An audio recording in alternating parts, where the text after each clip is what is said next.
ईश्वर कौन है, कहाँ है, कैसा है, इन प्रश्नों का उत्तर वही पा सकता है जो अपने भीतर बाहर फैले संसार को अच्छी तरह समझ सके। और ईश्वर से जुड़ने का सबसे सरल मार्ग है संगीत व नृत्य। रोज की तरह हम नृत्य साधना करें और खुद को प्रभु के नाम में विलीन कर दें।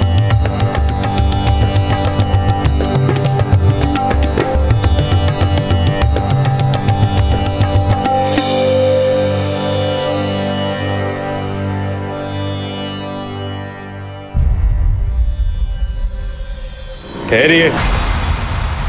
आपको ज्ञात नहीं, प्रभु ब्रह्मचारी इच्छानंद सरस्वती जी महाराज के विश्राम गृह के आसपास महिलाओं का प्रवेश निषेध है। मुझे बाबा जी से बात करनी है, एक बार बात करवा दीजिए। बाबा महिलाओं से अकेले नहीं मिलते। आपके साथ कोई पुरुष या सगा संबंधी आया है? बाबा जी। पाप मत करो। बोलिए, क्या परेशानी है आपकी? बाबा जी, मैं आपकी बहुत बड़ी भक्त हूँ। आपके आशीर्वाद से मैंने और मेरे पति ने बहुत तरक्की की है। हाल ही में हम लोगों ने एक घर खरीदा है। हम चाहते हैं कि आप हमारे घर आके पूजा करें। हम आपके साथ ही गृह प्रवेश करना चाहते हैं। आप अपने पति को हमारे पास भेज दीजिए, हम अवश्य चलेंगे। ठीक है।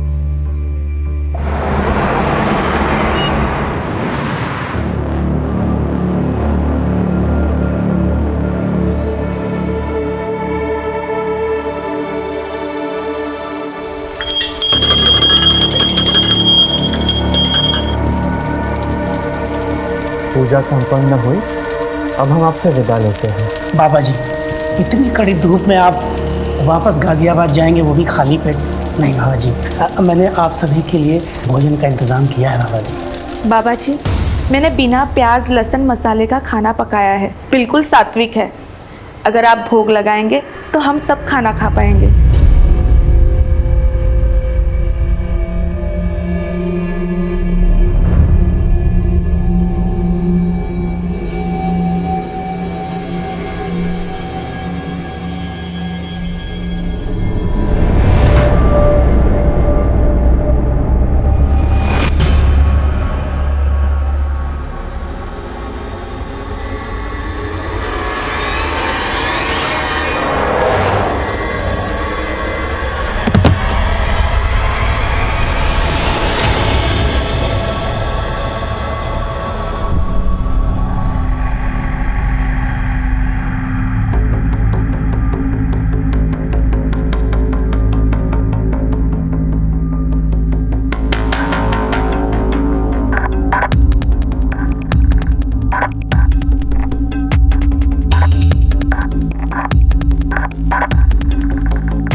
एक पाखंडी बाबा द्वारा धर्म और आस्था के नाम पर कलंकित करने वाले किस्से तो बहुत देखे होंगे आप, लेकिन जो आज आपने देखा वो किसी अपवाद से कम नहीं। एक बहुत ही सोची समझी साजिश के तहत एक धर्म गुरु को कलंकित किया जा रहा था। इसमें कितना सच था, कितना झूठ, कौन था अत्याचारी, क्या था अत्याचार, ये एक ऐसा केस था जो गाजियाबाद का मशहूर केस बनकर सामने आया और ना जाने कितने घिनौने जुर्म का पर्दाफाश कर गया।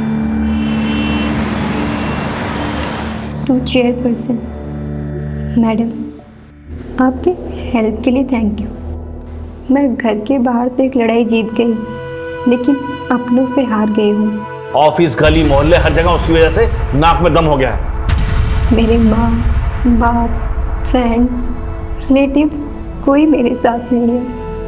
मैं अकेली पड़ गई हूँ और सोचती हूँ कि मैं जिंदा क्यों हूँ।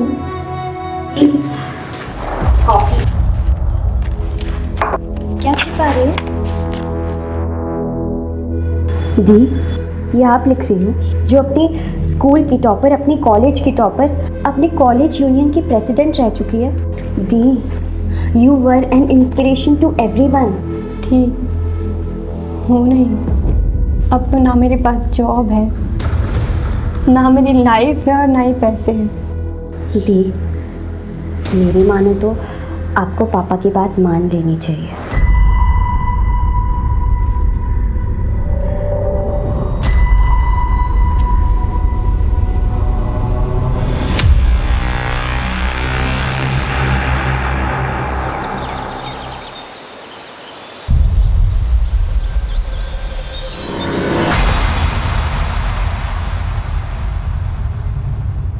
मेरे रास्ते से।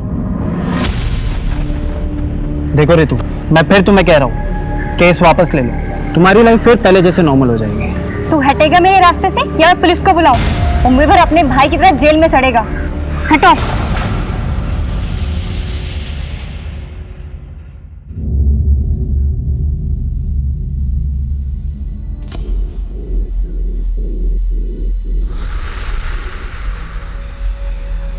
अब मेरे सामने ऐसे ब्रह्मचर्य का जाप करने से क्या होगा?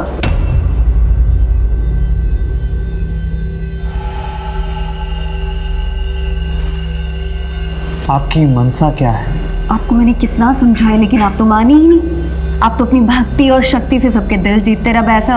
ऐसे थोड़े ना चलता है। मैंने अपना शरीर लुटाया है, ऐसे थोड़ी ना चुप रहूंगी। लीजिए, अगर ये चुप बैठ भी गई तो हम चुप नहीं बैठने वाले। क्यों गजेंद्र? मैं चुप नहीं हूँ बाबा जी।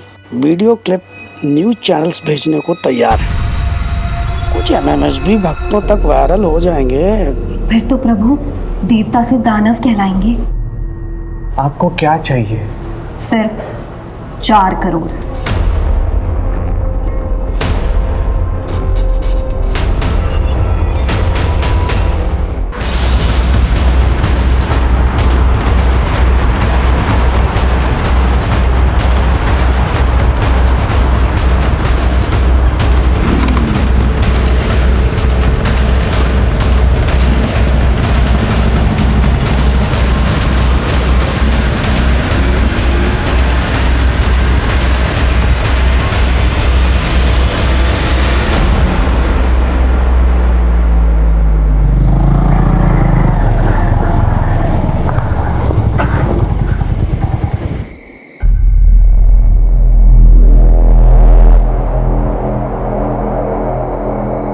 आप ना यहाँ पर रुको, मैं देख के आता हूँ।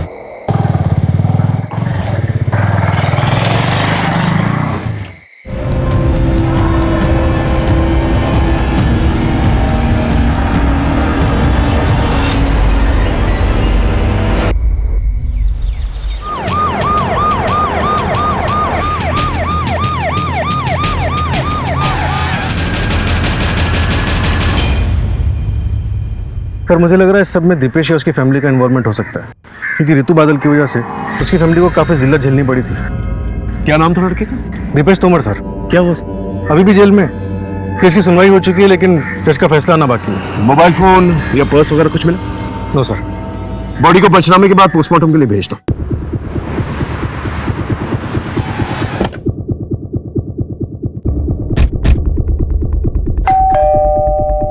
सर हम क्यों उस लड़की को मारेंगे या मरवाएंगे? हमारे बेटे की जो जिंदगी बर्बाद होनी थी वो तो हो ही गई। सेशन कोर्ट ने तो अपना फैसला सुना दिया, आप हाई कोर्ट में अपील कर देते। वैसे भी ऋतु तो मर चुकी है, आप कोई ना कोई जुगाड़ करके अपने बेटे दीपेश को जेल से निकलवा लेते। हम कुछ नहीं करने वाले सर। ये दीपेश के साथ फोटो में ये शख्स कौन है? ये मेरा छोटा बेटा सर्वेश है, केरला गया है। हम आयुर्वेदिक दवाई के थोक विक्रेता रहता हैं, वही लेने गए। जरा फोन लगाइए उसे। लगे लगे।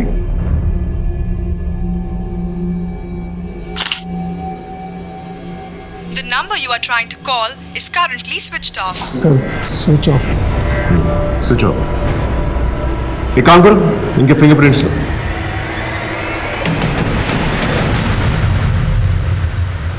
इस सर्वेश का मोबाइल सर्विलेंस पे डालो और उसके कॉल रिकॉर्ड्स निकालो और उसके फोटोज खबरी नेटवर्क पे डिस्ट्रीब्यूट करो। Right sir. अपने एक आदमी को तोमर के घर के आसपास रखो, नजर रखने के लिए कहो। Okay okay sir. ये ऋतु के माँ बाप से बात हुई? उन्हें पुलिस स्टेशन आने के लिए कहा है सर।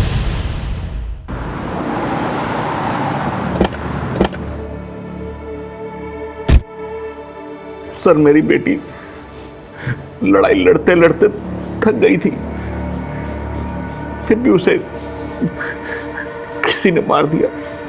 हमारी ऋतु बचपन से ही दिमाग तेज और निडर लड़की थी, लेकिन इस रेप केस वाली घटना के बाद उसे और हमें सबको तोड़ के रख दिया था सर। उसने कुछ बताया था कि वो उस रात कहाँ गई? उससे ज्यादा कुछ पूछते नहीं थे सर। उससे कुछ पूछते तो वो जल्दी चिढ़ जाते थे। मेरी बेटी अंदर से बहुत ही टूट गई थी। सर, ये लेटर रितु दीदी के डेस्क से मिला था।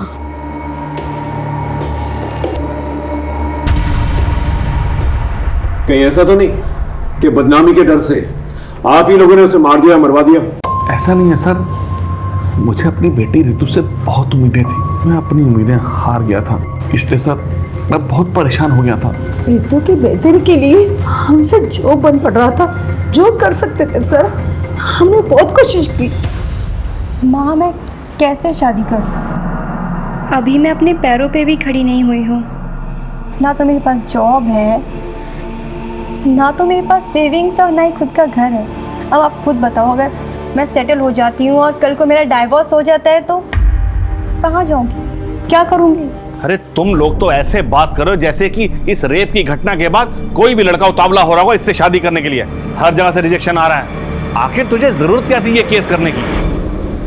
पापा, वो मेरा कलीग था, हमें क्लाइंट पीपीटी रेडी करनी थी। अब मुझे क्या पता था कि वो मेरी ड्रिंक स्पाइक कर देगा और मेरे साथ वो सब कुछ करेगा। अब मैं बाहर वालों को क्या बोलूं जब आप लोग ही मुझ पे ट्रस्ट नहीं करते? ऐसा नहीं है सर कि हम अपनी बेटी रितु पर ट्रस्ट नहीं करते थे, लेकिन लोगों की बातों और उनके तानों ने हमें फ्रस्ट्रेट कर दिया था सर। और जैसे जैसे ये केस की सुनवाई होती रही, मीडिया और सोशल ऑर्गेनाइजेशन ने उसकी लड़ाई को सराहा और इसके बाद रितु के मन में आत्मविश्वास फिर से जगने लगा था। फिर सर हमने उसे नए सिरे से सब कुछ करने को कहा। देख बेटा, जो मैं तुझे उपाय बता रहा हूँ ना, उसे मान। मैं किसी साधु संत के पास नहीं जाऊंगी, पर किसी साइकेट्रिस्ट को तो कंसल्ट कर सकती है। I mean, किसी से भी कंसल्ट करो, पर करो, जाओ कहीं।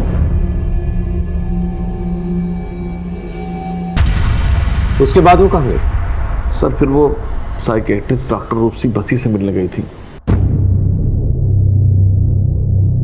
सर, रितु के मर्डर में हम उसके फादर महेश बादल के हाथ को कंप्लीटली रूल आउट नहीं कर सकते। एक काम करो, इसके भी फिंगरप्रिंट्स मैच करके देखो और उसके कॉल रिकॉर्ड्स निकालो। Right sir.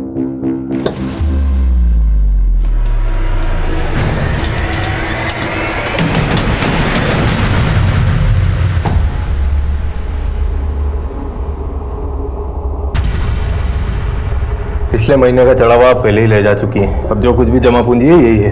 प्रणव, ये हमारे आश्रम के गहने पैसे हैं, ये हम ऐसे ही किसी को नहीं दे सकते। आप रहेंगे, आपकी आस्था रहेगी, तभी तो ये आश्रम रहेगा।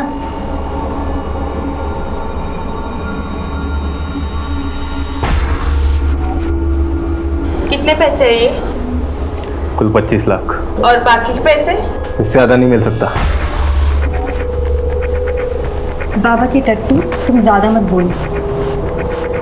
अगर आप पीछे की जमीन का एक छोटा सा हिस्सा बेच देंगे ना, तो किसी को कुछ पता नहीं चलेगा। खरीदार मैं लेकर आ जाऊंगी, आप बस जमीन के कागजात तैयार करवा दीजिए।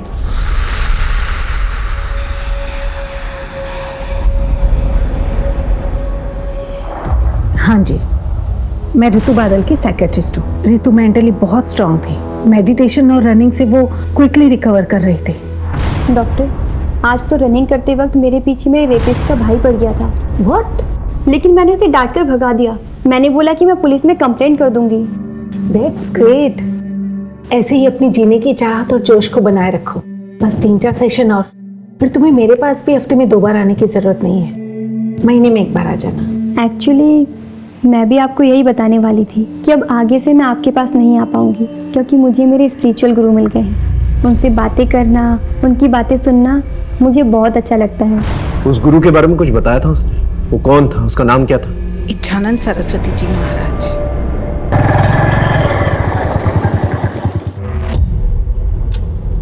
नीतू, नीतू, रितु,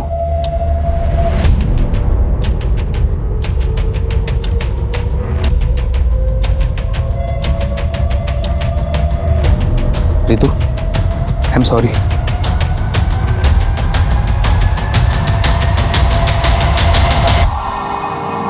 रितु, क्या हो भाई, फिर से कोई बुरा सपना देखा क्या?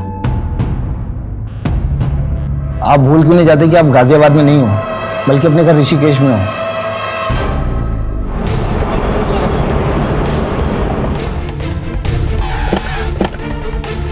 कोई कहता है नौकरी परेशान कर रही है, कोई कहता है पत्नी परेशान कर रही है, कोई कहता है माँ बाप परेशान कर रहे हैं, कोई कहता है बच्चे परेशान कर रहे हैं। मेरा उन सब से एक ही जवाब है, अगर इतना परेशान कर रहे हैं तो छोड़ दो। नहीं छोड़ सकते, है ना? तो फिर रास्ते निकालो, जैसे ईश्वर रास्ते निकालता है। कभी ईश्वर से कहते हुए सुना है, मुझे मेरे भक्त परेशान कर रहे हैं? नहीं ना?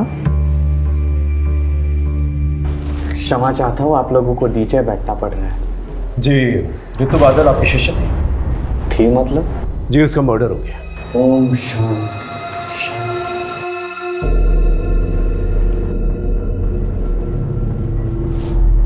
कब? 3 दिन पहले। बहुत तेजस्विनी थी वो, बेहद दुखद समाचार है ये। वो प्रभु के पास बहुत ही दुख दुविधा की घड़ी में आई थी। बाबा जी, मुझे लगता है कि मेरे आसपास सब फेक है, कोई अपना नहीं है, कोई मुझे लाइक नहीं करता, कोई लव नहीं करता, करेगा भी नहीं और जरूरत भी नहीं। आप पहले अपने आप से प्रेम करो, because you are your best company. आप अपने सबसे अच्छे साथी हैं, सबसे अच्छे प्रेमी हैं। उसके बाद वो हमारे आश्रम में रोज आती, सत्संग के समय महिलाओं के खेल में खूब नाचती और हमेशा खुश रहती। उसके बाद मैंने सुना कि वो भोजनालय में अपनी सेवा देती, बागबानी करती, चिड़ियों को दाने डालती। जब उसने आश्रम आना बंद कर दिया तो आपने उसके माँ बाप से पूछा नहीं कि वो क्यों नहीं आ रही? ये तो खुला आश्रम है, ना किसी को आने की मनाही है ना जाने की। वैसे ऋतु बादल में आपने क्या खास नोटिस किया था? लोग कहते हैं कि आश्रम में आने के बाद वो हमेशा खुश रहती थी, जीवन को एक नए सिरे से अपना रही थी। ऐसे में उसकी हत्या हो जाना, ये बहुत दुर्भाग्यवश है। आज के ज़माने में बाबा कितने भी अच्छे, मुझे विश्वास नहीं, आपने एक आदमी को इस आश्रम के पास तैनात रखा। ये सर्वेश के बारे में कुछ पता चला? नहीं सर, उसका फ़ोन भी बन जा रहा है और वो घर पे भी नहीं है। एक काम करो, दीपेश से मिलने के लिए, उससे पूछताछ करने के लिए जेल में एक एप्लीकेशन डालो और ये पता करो ये सर्वेश दीपेश के साथ मिलकर जेल में कुछ प्लान तो नहीं कर रहे। Right sir.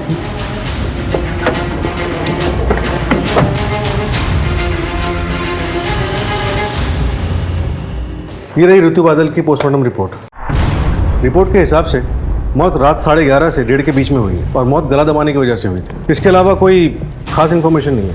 कॉल रिकॉर्ड्स में कोई सस्पिशियस? नो सर, लेकिन ऋतु का फ़ोन मौत के ठीक 1 महीने पहले से दिन में काफ़ी टाइम के लिए बंद रहने लगा था। लोकेशन चेक किया, कहाँ ऑन हुआ कहाँ ऑफ हुआ? सर, बाबा के आश्रम में ऑफ होता था और घर में ऑन होता था।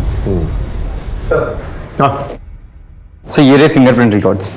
ओके, इसके मुताबिक ऋतु की गर्दन पे जो फिंगरप्रिंट्स मिले वो उसके माँ बाप से मैच नहीं करते और ना ही दीपेश के बाप से मैच करता है। क्या फिर शायद दीपेश के फरार भाई सर्वेश ने हत्या की? राम राम सर जी। बोलो। आपका शक सही निकला था। दीपेश ने अपने भाई सर्वेश का हिस्ट्री शूटर अवनीश से कांटेक्ट करवाया था। फिर तो सर अवनीश के अड्डे पर धावा बोलता, क्योंकि अब जेल जाकर दीपेश से पूछताछ करने की जरूरत तो नहीं पड़ेगी। राइट।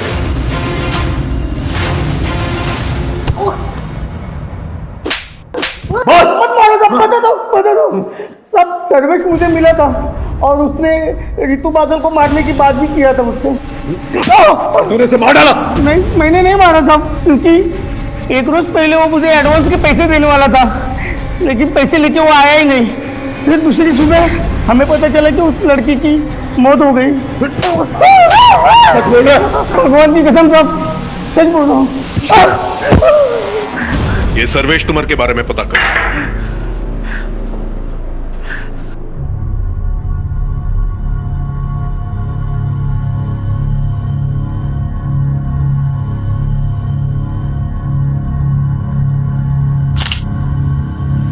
दिखा, अच्छी आई है ना? चाहिए। ये देखो। नीतू जी, मैंने आपके बारे में न्यूज़पेपर में पढ़ा था। तो क्या सोचा तुमने? लड़की ने लड़के को फंसा लिया? नहीं, मैंने ऐसा नहीं सोचा। मतलब मैंने सोचा कि आपके अंदर इतनी हिम्मत कहाँ से आई? मतलब आपका रेप हुआ, उसके बाद आप सीधे हॉस्पिटल गई, उसके बाद आपने मेडिकल एग्जामिनेशन करवाया, फिर आप पुलिस स्टेशन गई, रिपोर्ट लिखवाई। क्योंकि मैं अगर पूरे प्रोसेस से नहीं जाती तो कहीं पकड़ा ही नहीं जाता। मतलब वो इतने बड़े बिजनेसमैन का बेटा, वो तो आप जानते ही हो, और आपको सेंस भी हो गया होगा कि वो कल जाकर आपको बदनाम तो करेगा ही, आपकी नौकरी भी चली जाएगी, आपके परिवार वाले आप पर सवाल भी उठाएंगे। यही तो प्रॉब्लम है, आज तक औरतें और लड़कियां यही सोच सोच कर अत्याचार सहते आ रही, पर अब नहीं। आखिर हमारे समाज में कभी ना कभी किसी ना किसी को तो कदम उठाना पड़ेगा। ये आपने सही कहा। वैसे मैं ना आपका बहुत बड़ा फ़ैन हूँ, मतलब आपको कभी भी मेरी ज़रूरत पड़े ना तो प्लीज़ आप मुझे बुलाइए।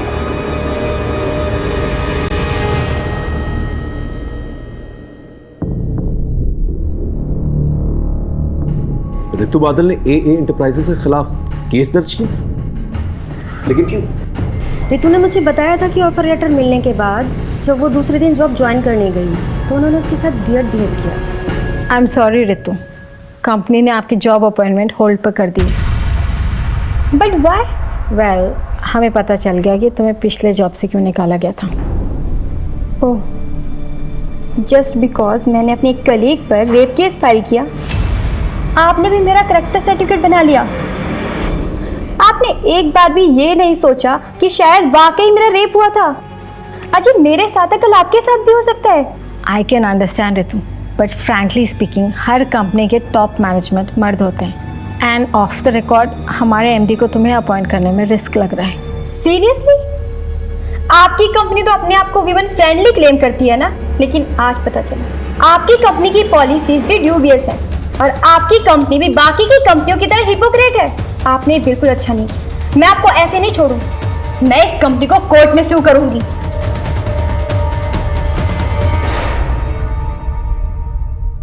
अब ऋतु रही नहीं है तो केस का कोई फायदा नहीं है, कंपनी ने एम्प्लॉय को भी निकाल दिया है। सर, हो सकता है कि उस एम्प्लॉय ने बदला लेने के लिए ऋतु का मर्डर कर दिया या फिर करवा दिया। उस एम्प्लॉय की डिटेल्स हैं आपके पास? ये उसका बायोडेटा। सोनल गुनात्रा। मेरी कंपनी ने मुझे सिर्फ एक पंचिंग बैग के जैसे यूज़ किया है। मेरे MD ने खुद एक पेपर लाके दिखाया था मुझे, जिसमें लिखा था कि ऋतु ने पिछली कंपनी पर एक रेप केस डाला है और मुझसे उन्होंने कहा कि ऋतु को जॉब से बाहर निकाल दो। फिर बाद में जब ऋतु ने इस कंपनी पर केस डाला तो मेरे MD ने कंपनी की इमेज को साफ सुथरा रखने के लिए मुझे जॉब से बाहर निकाल दिया और कहा कि ऋतु को एम्प्लॉय करने का डिसीजन मेरा पर्सनल डिसीजन था, ना कि कंपनी का डिसीजन। आप 10 तारीख को रात को 11:30 बजे से 1:30 बजे के बीच में कहाँ थी? सर, मैं अपने PG में थी, गौतम नगर में। ठीक है, आप जा सकते। इसके स्टेटमेंट को क्रॉस चेक करो, देखो ये सच बोल रही है नहीं। ऋतु मर्डर केस में हमारे पास कोई ठोस सबूत नहीं था, लेकिन हमारे शक के दायरे में ऋतु के माँ बाप, रेपिस्ट दीपेश तुमर उसका बाप और उसका भाई, सोनल गुनात्रा, और साथ ही साथ ब्रह्मचारी इच्छानंद सरस्वती का वो आश्रम था। क्योंकि हमारे पास कोई ठोस सबूत नहीं था, इसलिए हम किसी को अरेस्ट नहीं कर सकते थे। सर्वेश तुमर अभी भी लापता था, लेकिन यह पता लगाने के लिए कि उसने मर्डर किया है कि नहीं, हमने उसके पर्सनल टूथब्रश को फिंगरप्रिंट्स एनालिसिस के लिए भिजवा दिया था। और इसी बीच हमें एक लीड मिली। हेलो साइबर सेल, ऋतु बादल की इंफॉर्मेशन शेयर की थी मैंने, उसका कुछ पता चला? इंफॉर्मेशन करेक्ट है, थैंक यू सर। एक सुराग मिला है, ये देखिए। ऋतु बादल का सोशल मीडिया पे 2 अकाउंट्स हैं, एक ये और एक ये। एक नॉर्मल ऋतु बादल के नाम से और एक योगिनी ऋतु बादल के नाम से। तुम कहना क्या चाहते हो? सर, ये दोनों अकाउंट्स 2 अलग अलग नंबर से लिंक हैं। इसका मतलब ऋतु बादल ने अपने अंदर बदलाव महसूस किया, इसलिए उसने एक नया नंबर। सर, साइबर सेल से दूसरा नंबर मुझे जल्दी मिल जाएगा। इसके बाद मैं इसकी कॉल डिटेल्स और इसकी लोकेशन डिटेल्स दोनों निकलवा दूँ। गुड। नमस्ते बाबा जी, ये लीजिए। परेशान ना बाबा जी, मैं सलोनी जी की कोई बात टाल नहीं सकता, जमीन पे कंट्रोल आपका ही रहेगा। मुझे लंदन हेड ऑफिस को नए नए इन्वेस्टमेंट दिखाने होते हैं, वो मैं दिखा दूंगा और इस तरह आपके पैसों की प्रॉब्लम भी सॉल्व हो जाएगी। और फिर जब आपके पास पैसे आ जाएंगे आप अपनी ज़मीन वापस ले लीजिएगा।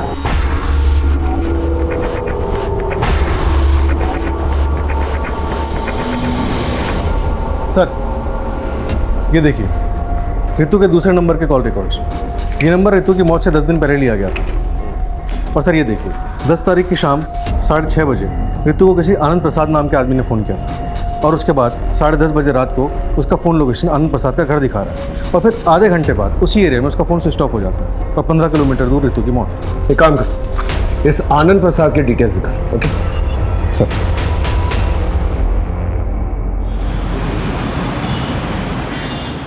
मिस्टर आनंद प्रसाद इस लड़की को जानते हैं? हाँ हाँ, ये तो वही लड़की है जो मेरे पास जॉब के लिए आई थी। Hello sir. बैठो बैठो। आप मिलने के लिए बहुत डेस्परेट थे मिस ऋतु? एक्चुअली सर, आपकी कंपनी की अपॉइंटमेंट के बारे में मुझे आज ही पता चला, तो मैंने सोचा कि वैकेंसी फुल होने से पहले मैं आपसे आके घर ही मिल लूँ। कितनी देर तक थी आपके घर पे? तकरीबन आधे घंटे में। उसके तुरंत बाद उसका मोबाइल नेटवर्क ऑफ हो जाता है और उसके आधे घंटे की दूरी पे उसका मर्डर हो जाता है। क्या बात कर रहे हैं आप? मैंने तो उसे जॉब पे रखने का मन बना लिया था। ठीक है, थैंक यू वेरी मच, आप जा सकते हैं। सर वैसे तो ये आनंद प्रसाद एमडी है, लेकिन मुझे इस पर भी शक हो रहा है।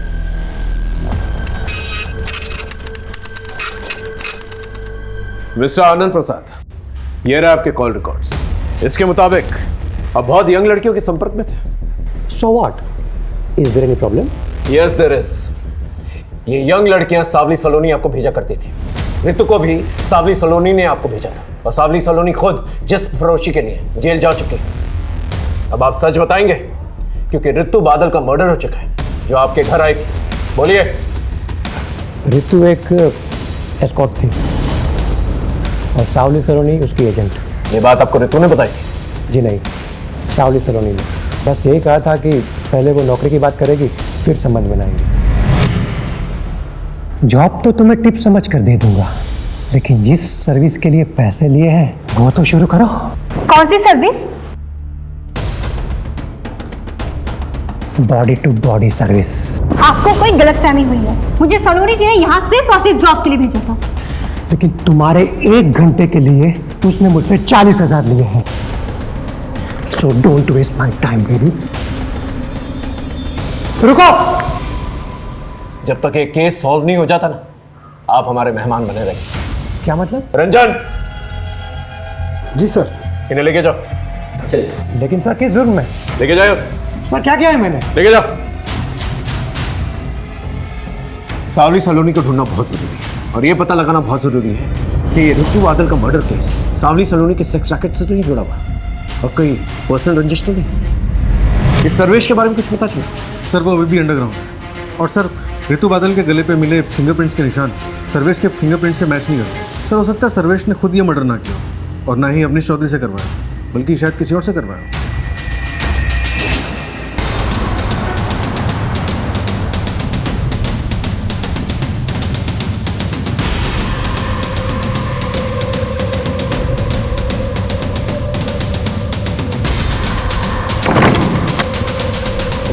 क्या हुआ? बाहर पुलिस आई है। पुलिस? तोड़ दो। पुलिस आ गई।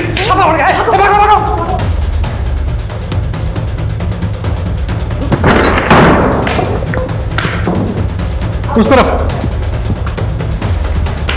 सर्च करो।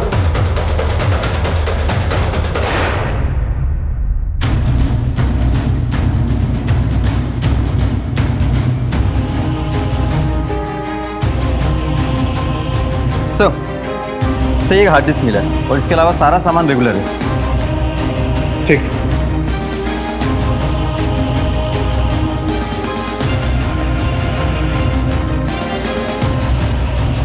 और सर इसमें काफ़ी आदमी ऐसे हैं जो कोई मूवमेंट नहीं कर रहे हैं, ऐसा लगता है जैसे बेहोशी की हालत में। सर एक और वीडियो है।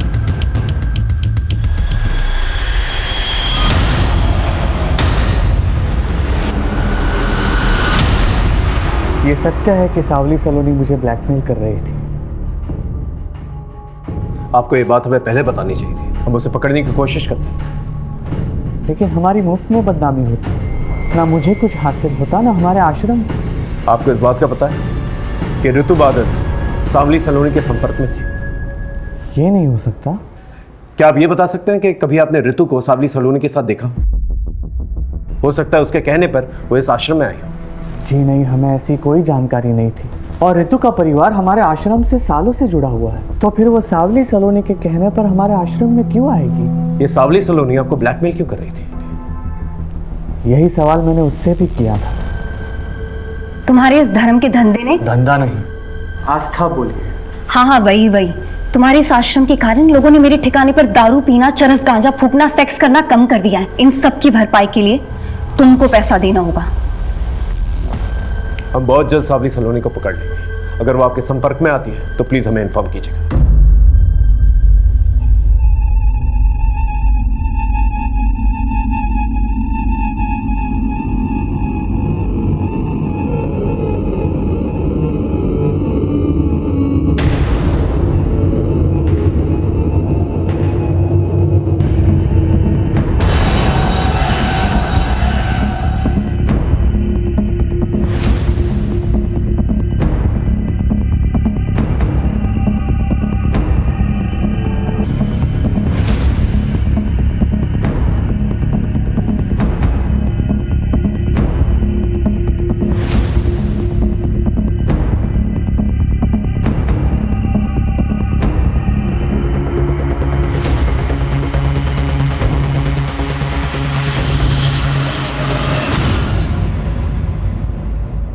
सर, मैंने ऋतु बादल, सावली सलोनी और आनंद प्रसाद इनके कॉल रिकॉर्ड्स को क्रॉस चेक किया और सर एक नंबर कॉमन पाया। किसका? चमन श्रीवास्तव, ये उसका फोटो है। ये नंबर हरिद्वार के एड्रेस पर रजिस्टर्ड और सर इस नंबर की कॉल लोकेशंस और ऋतु की कॉल लोकेशंस सब मैच करती है और ऋतु के मर्डर साइट से भी मैच करती है। और मर्डर के बाद? मर्डर के बाद 2 दिन पहले तक इसका लोकेशन ऋषिकेश ही दिखा रहा है। एक काम करो, तुम ऋषिकेश जाओ, बस चमन के बारे में पता करो। सर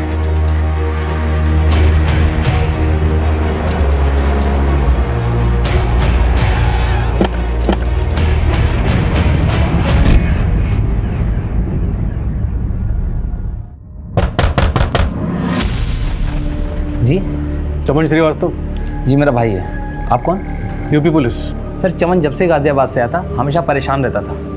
वो किसी ऋतु का नाम लेता था। रोज रात वो डरावने सपने देखता था और अचानक नींद से उठ जाता था। और अभी कुछ दिन पहले ही वो वापस गाजियाबाद चला गया। मैं गाजियाबाद जा रहा हूँ, मुझे वहाँ पर कुछ हिसाब चुकता करना बाकी है। पर सर हुआ क्या? हमें शक है तुम्हारे भाई चमन ने ऋतु बादल नाम की लड़की का खून किया। नहीं सर, मेरा भाई एक कलाकार आदमी है, वो किसी का खून नहीं कर सकता। क्या करता है तुम्हारा भाई? सर, चमन पहले फोटोग्राफर था और अब वीडियो बनाने का काम करता है। कहीं वो इसके लिए काम तो नहीं करता? नहीं सर, मैं इसे नहीं जानता। और सर, चमन ने मुझे कभी बताया नहीं कि किसके लिए काम करता है। तुम्हारे भाई से आखिरी बार बात कब हुई थी? सर, उसका फ़ोन 2 दिन से स्विच ऑफ आ रहा है।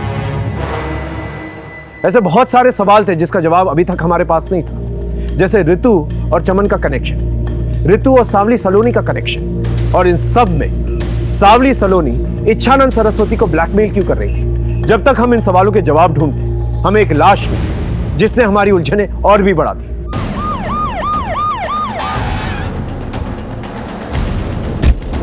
चमन श्रीवास्तव की बॉडी मिली है सर, किसी तेज धार वाले वेपन से उसका पेट काटा गया। मर्डर वेपन मिला? सब आसपास देख लिया सर, कुछ नहीं मिला। मेरी गट फीलिंग कह रही है कि ये केस इच्छानंद सरस्वती और सावली सलोनी के बीच में कहीं ना कहीं उलझा हुआ है। सर, आश्रम पे हमारी नजर है, लेकिन सावली सलोनी का कोई ठिकाना नहीं मिल रहा। ऐसे बैठे रहने से तो कुछ भी नहीं होने वाला।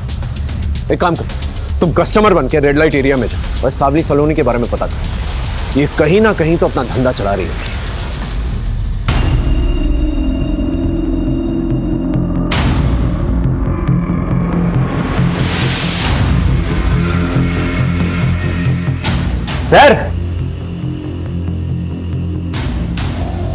सर, क्या चाहिए? एक बात बताओ, कोई कॉलेज का कौला माल मिलेगा क्या? एकदम बढ़िया पटाखा, मतलब वो समझते हो ना, एयर होस्टेस मॉडल टाइप का वैसा। यहाँ तो सिर्फ इन्फॉर्मेशन मिलेगा, बाकी काम तो होटल में होगा, लेकिन पैसा बहुत लगेगा। तो भैया पैसों की चिंता मत करो, बस तुम माल दिखाओ तो एकदम टकाटक होना चाहिए। एक मैडम है, बात करके बताता हूँ।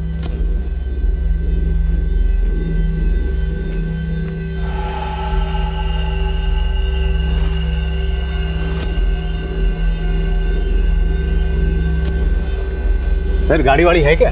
तो गाड़ी है ना बाबू, इधर है, चलो आओ। चलिए चलो।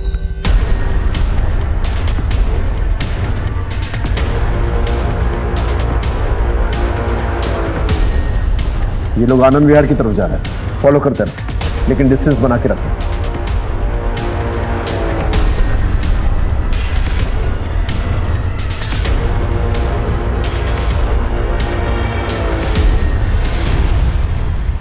सलोनी जी।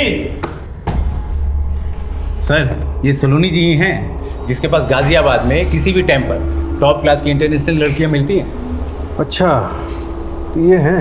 आप इंजॉय कहाँ करेंगे, यहाँ या होटल में? देखिए, एंजॉय तो हम कहीं और ही करेंगे। फिलहाल आपको वॉशरूम यूज़ करेंगे। सर, अंदर है ना? आते हैं। टीम बी, ऊपर आ जाओ जल्दी। चलिए, आप दोनों को एंजॉय कराते हैं।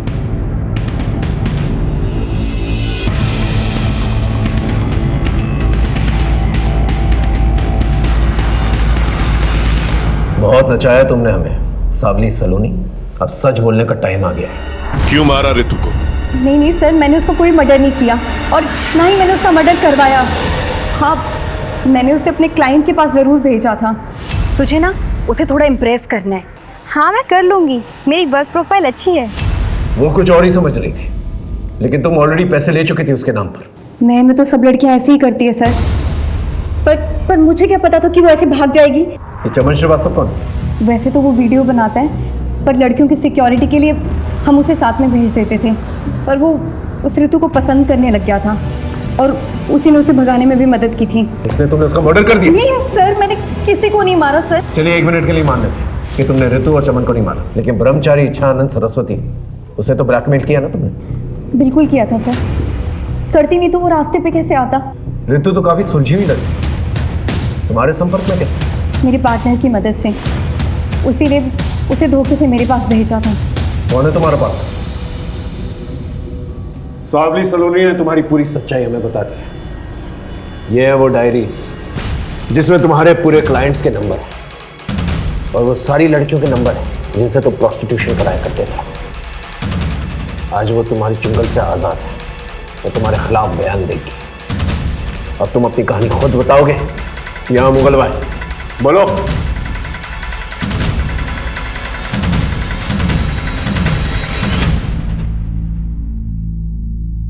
देखिए, मैं पहले ही क्लियर कर दूं कि ना ही मैंने ऋतु को मारा है ना मरवाया है। वो तो मुगल भाई लेंगे, पहले तुम अपनी काली करतूतों के बारे में बताओ। संभोग और समाधि, ये दोनों ऐसी चीजें हैं जिससे भारत देश में किसी भी मूर्ख या किसी भी होशियार को लपेटा जा सकता है। मैं 5 स्टार होटल में सिक्योरिटी गार्ड की नौकरी किया करता था। वहां मैं देखता था साधु महात्मा को कुछ युवतियों के साथ आते जाते। बस उसी दिन से मुझे मेरा जीवन सत्य मिल गया। मैंने मंदिर बनवाया और फिर मसाज पार्लर के जरिए देह व्यापार का धंधा शुरू किया। और फिर तुमने सावली सलोनी जैसे धंधे वाली से कनेक्ट किया, है ना? मैं सावली सलोनी जैसे लोगों के पास लड़कियां भेजता और फिर दूसरी बार उन्हीं क्लाइंट्स के साथ डायरेक्टली डील करता। इसलिए सावली सलोनी अपना पैसा निकलवाने के लिए तुम्हें ब्लैकमेल कर रही थी? अरे ऐसे थोड़ी ना, हमारा नेटवर्क कश्मीर से लेकर कन्याकुमारी तक और सूरत से लेकर कोलकाता तक फैला हुआ है। आप देश विदेश कहां भी जाओ, हमारी सेवाएं आपको एक फोन कॉल में उपलब्ध की जाएंगी। वो 17 फोन हमें मिल चुके हैं और वो नई लड़कियों को जो नया नंबर देते थे उसके बारे में ही पता चल चुका है, जैसे तुमने ऋतु को दिया था। लेकिन बहुत बड़ी गलती कर बैठे तुमने ऋतु को अपने प्रेम जाल में फंसा दिया। तुम्हारे अड्डे से हमें ये चिट्ठी मिली है जिसमें साफ साफ लिखा है ऋतु ने कि आपके प्रेम ने मुझे हमेशा हमेशा के लिए बदल दिया। प्रेम राई को पहाड़ बना सकता है, तो फिर लड़कियों से वेश्यावृत्ति करवाना ये कौन सी बड़ी बात थी? वो मेरे प्यार में बाहर कुछ ना बोलती और फिर धीरे धीरे उन्हें इस जीवन की आदत पड़ जाती। लेकिन ऋतु ऐसी लड़की नहीं, इसीलिए मैंने ऋतु को नौकरी के लिए सावली सलोनी के पास भेजा था। तुम एक काम करो, तुम सावली सलोनी से जाके मिलो। वो हमारी परम भक्त है, वो तुम्हें सही इंसान से मिलवा देगी जो तुम्हें बेहतरीन नौकरी देगा। थैंक यू सो मच बाबा जी। लेकिन ऋतु वहां से भाग गई। और ये बात तुम्हें चमन के थ्रू पता चली, जो तुम्हारे लिए ब्लैकमेलिंग किया करता था और सेक्स वीडियोस बना करता था। और फिर बाद में तुमने ऋतु को मार डाला। मैंने ऋतु को नहीं मारा, लेकिन हाँ, चमन ऋतु को भगाकर ले गया था। जब तक हम लोग वहां पर पहुंचे तब तक ऋतु मर चुकी थी और चमन भी गायब था। चमन गायब नहीं हुआ था, तुमने उसे मार दिया। मारा नहीं, मुक्ति दी थी। रितु की मौत से व्याकुल हो गया था वो। बार बार पुलिस के पास जाने की धमकी दे रहा था। मैंने बहुत समझाया उसे, लेकिन वो नहीं समझा। अब समझने की भारी तुम्हारी है और तुम्हें समझाएगा देश का कानून। ऐसा केस बनाऊंगा ना तुम्हारे खिलाफ कि तुम्हारा बड़ा सा बड़ा क्लाइंट जो है तुम्हारी बेल नहीं दे पाएगा। अगर रितु को बाबा ने नहीं मारा तो फिर किसने मारा? एक काम करो, रितु के मर्डर के रात के इंसिडेंट टाइम से मैच करके देखो। उसके कॉल रिकॉर्ड्स और लोकेशन रिकॉर्ड्स दोबारा से चेक करो। कातिल हमारे रेडार में ही है, बस पकड़ में नहीं आ रहा है।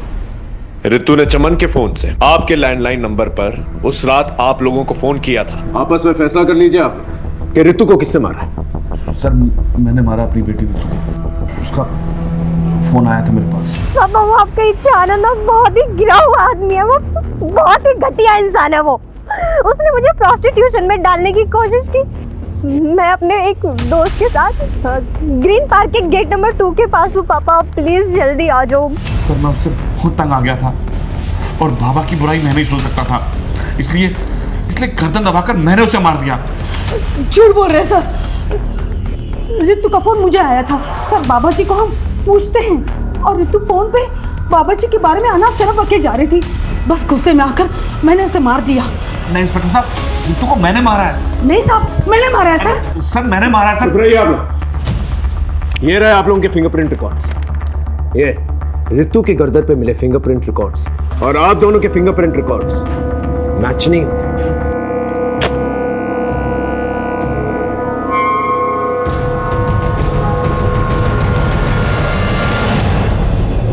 हाँ, मैंने मारा रितु को।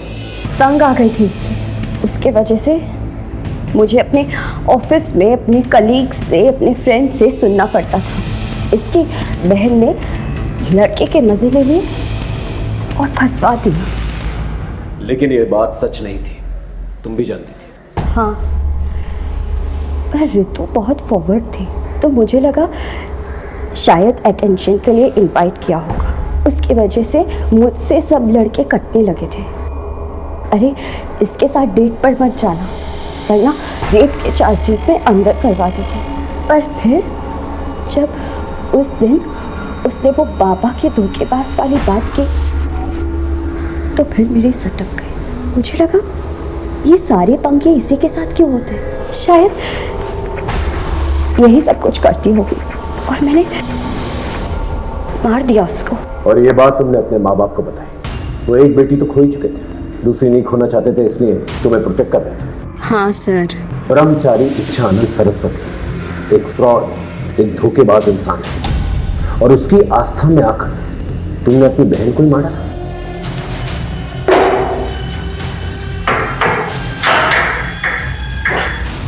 ब्रह्मचारी इच्छानंद सरस्वती उर्फ अनुज अजय द्विवेदी, उसके सपनों ने उसे गलत रास्ता इख्तियार करने पर मजबूर किया, जबकि मधु ने अपना संयम और आपा खोया। खून और आदर्शों के रिश्तों पर भरोसा ना करके उसने अधर्म का रास्ता चुना और गुनाह कर बैठी। पैसों और जिस्म की रंगीनियों से दूर रहे। इसी दस्तक के साथ मैं सीनियर इंस्पेक्टर हिमांशु रावत आपसे विदा लेता हूं। फिर मिलेंगे एक नए केस के साथ। तब तक देखते रहिए क्राइम पेट्रोल दस्तक, क्योंकि मकसद बताना नहीं बचाना है। जय हिंद। प्याज लहसुन मसाले का खाना पकाया है, बिल्कुल सात्विक है। अगर आप भोग लगाएंगे तो हम सब खाना खा पाएंगे।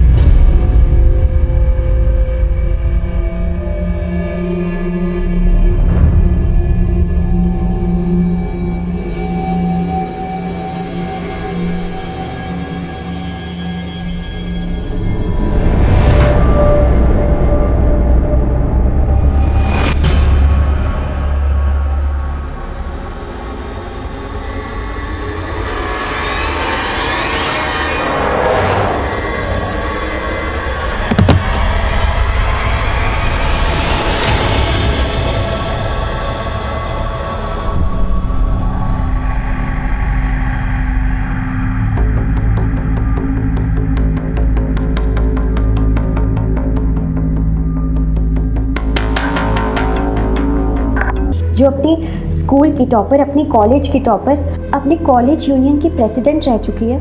दी, you were an inspiration to everyone. थी हूँ नहीं। अब तो ना मेरे पास जॉब है, ना मेरी लाइफ है और ना ही पैसे हैं। दी, मेरी मानो तो आपको पापा की बात मान लेनी चाहिए।